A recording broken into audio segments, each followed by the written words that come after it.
करना पड़ेगा। करो जी। करो जी। अब भगवान ब्राह्मण के स्वाभाविक कर्म बताते हैं।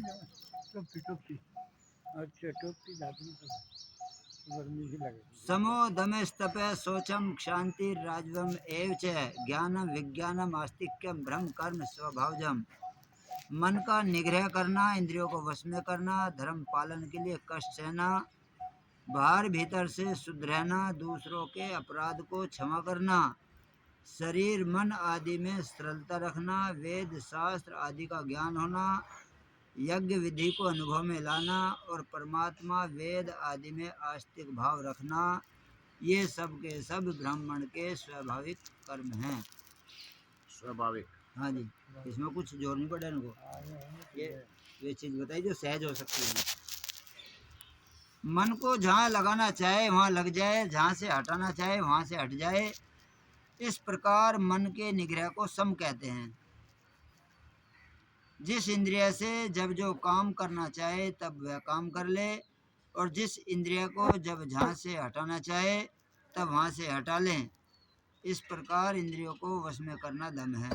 1 मिनट लेने यहाँ हाँ से। जी, जैसे हम काफ़ी चर्चा करें, हाँ जी, ये मेन बिंदु है बहुत। हम अपने मन को जहाँ से हटाना चाहें हटा लें और जहाँ लगाना चाहें लगा लें।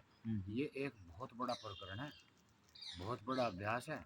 तो हम लोगों में से कितना इस पर कुछ कोई कहना चाहे, आप लोग प्रयास तो करते ही होंगे कि भाई और वो भी मैं दिशा दे दूं, भाई संसार से मन हटाना है और भगवान में मन लगाना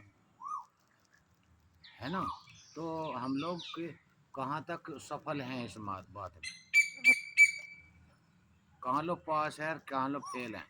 बस मैं तो अपनी बात बताऊं अनिल जी, अपनी बता सके समस्या नहीं है जी। तप का अर्थ है अपने धर्म का पालन करते जो कष्ट हो या कष्ट आ जाए उसको प्रसन्नता पूर्वक सहना, यानी कष्ट के आने पर चित्त में परम प्रसन्नता का होना, ये तप कितनी मान्य बड़ी है। बात है, कितनी बड़ी बात है, विषमताओं में प्रसन्नता। हाँ जी, और हो ऐसे संत उन्हें कोई डिस्टर्ब नहीं होता। जैसा कि रामकृष्ण परमहंस की बात बता, मैं कैंसर था लेकिन सदैव जो है उसी मुद्रा में रहे जिसमें मस्त सदा से थे, मस्त। अपने मन बुद्धि इंद्रियां शरीर आदि को पवित्र रखना, अपने खान पान व्यवहार आदि की पवित्रता रखना, इस प्रकार सोच आचार सदाचार का अच्छी तरह पालन करने का नाम सोच है। कोई कितना ही अपमान करे, निंदा करे, दुख दे, अपने में उसको दंड देने की योग्यता बल अधिकार भी हो, फिर भी उसको दंड न देकर उसके क्षमा मांगे बिना ही उसको प्रसन्नता पूर्वक क्षमा कर देने का नाम शांति है। शरीर वाणी आदि के व्यवहार में सरलता हो, मन में छल कपट छिपाव आदि दुर्भाव न हो, सीधा सादापन हो, उसका नाम है अर्जव। वे आर्जव, आर्जवम एक शब्द है, आर्जवम शांति आर्जवम एवच। वेद शास्त्र पुराण इतिहास आदि का अच्छी तरह अध्ययन होना, उनके भाव का ठीक तरह से बोध होना और कर्तव्य या कर्तव्य का भी बोध होना ज्ञान है। यज्ञ में श्रुक श्रुवा आदि वस्तुओं का किस अवसर पर किस विधि से प्रयोग करना चाहिए, इसका अर्थात यज्ञ विधि का तथा अनुष्ठान आदि की विधि का अनुभव कर लेने का नाम विज्ञान है। परमात्मा वेद आदि शास्त्र परलोक आदि का हृदय में आदर हो, श्रद्धा हो और उनकी सत्यता में कभी संदेह न हो, उनके अनुसार अपना आचरण हो, इसका नाम है आस्तिक्य। ये सम दम आदि ब्राह्मण के स्वाभाविक कर्म हैं, गुण हैं। इन कर्मों यानी गुणों को धारण करने में ब्राह्मण को कोई परिश्रम नहीं पड़ता। तो यहाँ भी यो कुछ जो सूचक है, ये जाति से भी सूचक है। यहाँ भी जो दिखाया गया,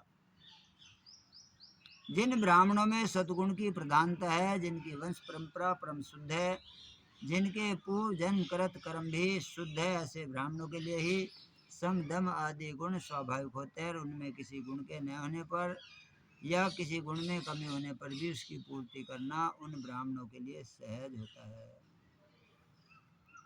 चारों वर्णों की रचना गुणों के तारतम्य से की गई, इसलिए गुणों के अनुसार उस वर्ण में वे कर्म स्वाभाविक प्रकट हो जाते हैं। और दूसरे कर्म गौण हो जाते हैं। जैसे ब्राह्मण में सतगुण की प्रधानता होने से उसमें सम दम आदि गुण स्वाभाविक आते हैं तथा जीविका के कर्म गौण हो जाते हैं। दूसरे वर्णों में रजोगुण और तमोगुण की प्रधानता होने से उन वर्णों के जीविका के कर्म भी स्वाभाविक कर्मों में सम्मिलित हो जाते हैं।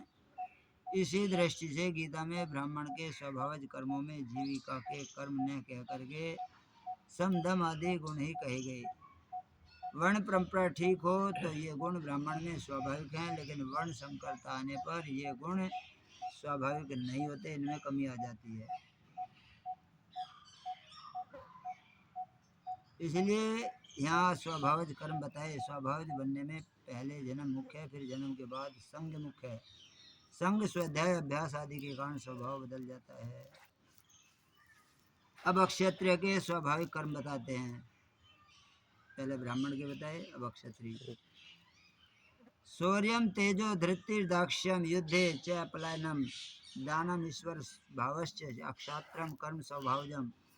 शूरवीरता, तेज, धैर्य, प्रजा के संचालन आदि की विशेष चतुरता तथा युद्ध में कभी पीठ न दिखाना, दान करना और शासन करने का भाव, ये सब के सब क्षत्रिय के स्वाभाविक कर्म हैं। मन में अपने धर्म का पालन करने की तत्परता हो।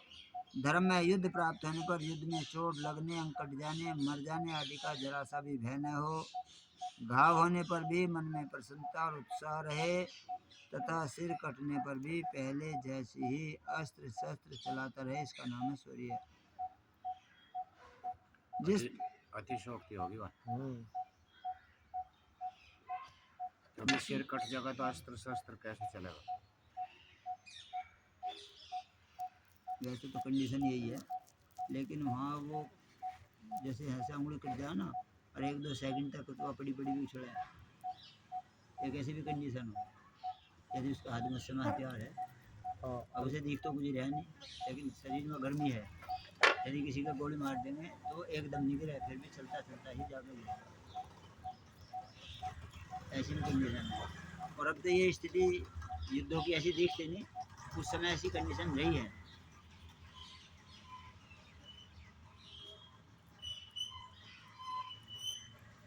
अपना युद्ध करने का विचार भी नहीं, कोई स्वार्थ भी नहीं, पर परिस्थितिवश केवल कर्ता रूप से प्राप्त हुआ वह धर्म में युद्ध है।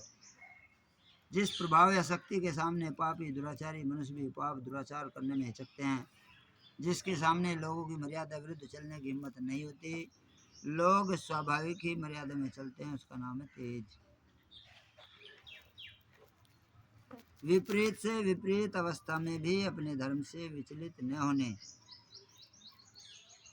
धर्म वही अपना कर्तव्य कर्म, जो हमने एक उद्देश्य बनाया, लक्ष्य बनाया, कैसी भी स्थिति आ जाओ, यदि हम लक्ष्य को नहीं छोड़ ले तो न समझो मंजिल हमारी आ चुकी है। और शत्रुओं के द्वारा धर्म तथा नीति से विरुद्ध अनुचित व्यवहार से सताए जाने पर भी धर्म और नीति विरुद्ध कार्य न करके धैर्यपूर्वक उसी मर्यादा में चलने का नाम धृति है। धृति यानी धारण करने की शक्ति। प्रजा पर शासन करने की, प्रजा को यथा योग्य व्यवस्थित रखने की, उसका संचालन करने की विशेष योग्यता, विशेष चतुर का नाम दाक्ष है। युद्ध में कभी पीठ न दिखाना, मन में कभी हार स्वीकार न करना, युद्ध छोड़कर कभी न भागना, या युद्ध में अपलायन है। अक्षत्रिय लोग दान करते हैं तो देने में कमी नहीं रखते, बड़ी उदारता से देते हैं। वर्तमान में दान पुण्य करने का स्वभाव वैश्यों में देखने में आता है, लेकिन वैश्य लोग देने में कसाकसी करते हैं, इतने से काम चल जाए तो अधिक क्यों दे। ऐसा द्रव्य का लोभ उनमें रहता है। द्रव्य का लोभ रहने से धर्म का पालन करने में बाधा लगती है, जिससे सात्विक दान भी देने में मुश्किलता होती है। लेकिन क्षत्रियों में दानवीरता होती है, इसलिए यहाँ दान शब्द क्षत्रियों के स्वभाव में आया। क्षत्रियों में स्वाभाविक ही शासन करने की प्रवृत्ति होती है। लोगों के नीति, धर्म और मर्यादा विरुद्ध आचरण देखने पर उनके मन में स्वाभाविक ही ऐसी बात आती है कि ये लोग ऐसा क्यों कर रहे हैं, और उनको नीति धर्म के अनुसार चलाने की इच्छा होती है। अपने शासन द्वारा सबको अपनी अपनी मर्यादा के अनुसार चलाने का भाव रहता है। इस ईश्वर भाव में अभिमान नहीं होता, क्योंकि अक्षत्रिय जाति में नम्रता, सरलता आदि गुण देखने में आते हैं। जो मात्र प्रजा की दुखों से रक्षा करे उसका नाम है अक्षत्रिय। अक्षतात त्रायत इति अक्षत्रिय। उस अक्षत्रिय के जो स्वाभाविक कर्म है वे अक्षात्र कर्म कहलाते हैं। अक्षत्रिय बड़े सूरवीर और तेजस्वी होते हैं, लेकिन ईर्ष्या दोष होने के कारण जिस राजा का राज हुआ उसने अपने अधीन रहने वाले राजपूतों का उत्साह कम करने की चेष्टा की, उनकी उन्नति नहीं होने दी, जिससे वे प्रबल होकर राज न छीन ले। इस प्रकार ईर्ष्या के कारण आपसी फूट होने से तथा उत्साह में कमी होने से ही विधर्मी लोग भारत पर अपना अधिकार करने में समर्थ हो सके।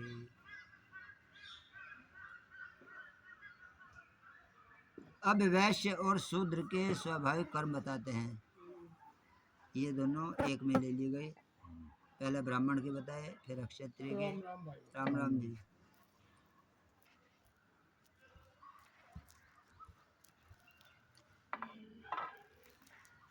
फर्श गर्म हो जा भाई। फर्श कितना गर्म हो जा। कृषि गोरक्ष वाणिज्यम वैश्य कर्म स्वभावजम परिचार्यतम कम कर्म शूद्रस्यापि स्वभावजम। खेती करना, गायों की रक्षा करना, व्यापार करना, ये सब के सब वैश्य के स्वाभाविक कर्म हैं तथा चारों वर्णों की सेवा करना शूद्र का भी स्वाभाविक कर्म है। शूद्र का काम बताया सेवा। खेती करना, गायों की रक्षा करना, उनकी वंश वृद्धि करना, शुद्ध व्यापार करना, ये कर्म वैश्य में स्वाभाविक होते हैं। शुद्ध व्यापार करने का तात्पर्य है जिस देश में जिस समय जिस वस्तु की आवश्यकता हो, लोगों के हित की भावना से उस वस्तु को जहाँ वह मिलती हो वहाँ से ला करके उसी देश में पहुँचाना। प्रजा की आवश्यक वस्तुओं के अभाव की पूर्ति कैसे हो, वस्तुओं के अभाव में कोई कष्ट न पाए, इस भाव से सच्चाई के साथ वस्तुओं का वितरण करना। भगवान श्री कृष्ण अपने को वैश्य ही मानते हैं, इसलिए उन्होंने स्वयं गाय और बछड़ों को चराया। मनु महाराज ने वैश्य वृत्ति में पशु नाम रक्षणाम, पशुओं की रक्षा करना कहा। पर यहाँ भगवान अपने जाति भाइयों से मानो यह कहते हैं कि तुम लोग सब पशुओं का पालन, उनकी रक्षा ना कर सको तो कम से कम गायों का पालन और उनकी रक्षा तो जरूर करो। गायों की वृद्धि ना कर सको तो कोई बात नहीं, परंतु उनकी रक्षा जरूर करना जिससे हमारा गोधन ना घट जाए। इसलिए वैश्य समाज को चाहिए कि वह गायों की रक्षा में अपना तन मन धन लगा दे, उनकी रक्षा करने में अपनी शक्ति बचाकर ना रखे।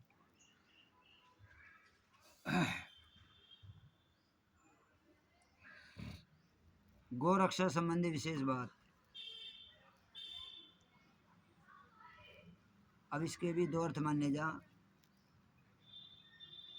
एक तो ये सीधी सरल जो गाय को ही बताया गया, एक बताया इंद्रियों को नियंत्रण में रखना।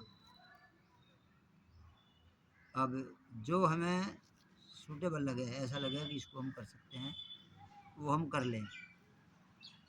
मनुष्यों के लिए गाय सब दृष्टि से पालनी है, तो यहाँ ज़्यादा जोर गाय पे ही दिया गया है, क्योंकि धर्म से जोड़ करके बातचीत की गई है।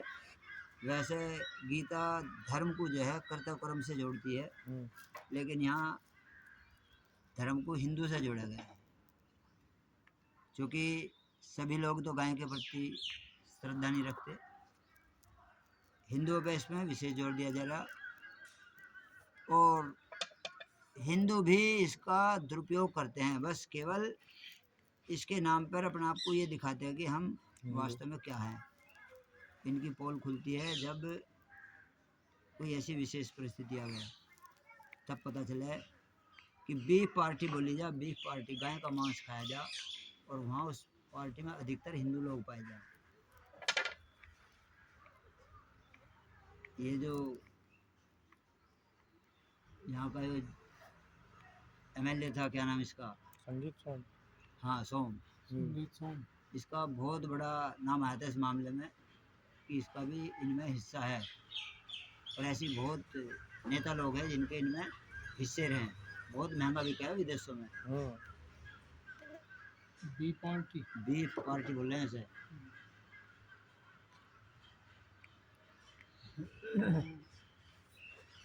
तो गायों को बताया कि ये मनुष्य के लिए सब दृष्टि से पालनीय है। गाय से अर्थ, धर्म, काम, मोक्ष चारों पुरुषार्थों की सिद्धि होती है। आज के अर्थ प्रधान युग में तो गाय अत्यंत उपयोगी है। गोपालन से, गाय के दूध, घी, गोबर आदि से धन की वृद्धि होती है। हमारा देश कृषि प्रधान है, अतः यहाँ खेती में जितनी प्रधानता बैलों की है उतनी प्रधानता अन्य किसी की भी नहीं। भैंसे के द्वारा भी खेती की जाती है, पर खेती में जितना काम बैल कर सकता है उतना भैंसा नहीं कर सकता। भैंसा बलवान तो होता है, पर वह धूप सहन नहीं कर सकता। धूप में चलने से वह जीभ निकाल देता है, जबकि बैल धूप में भी चलता रहता है। कारण कि भैंसे में सात्विक बल नहीं होता, जबकि बैल में सात्विक बल होता है।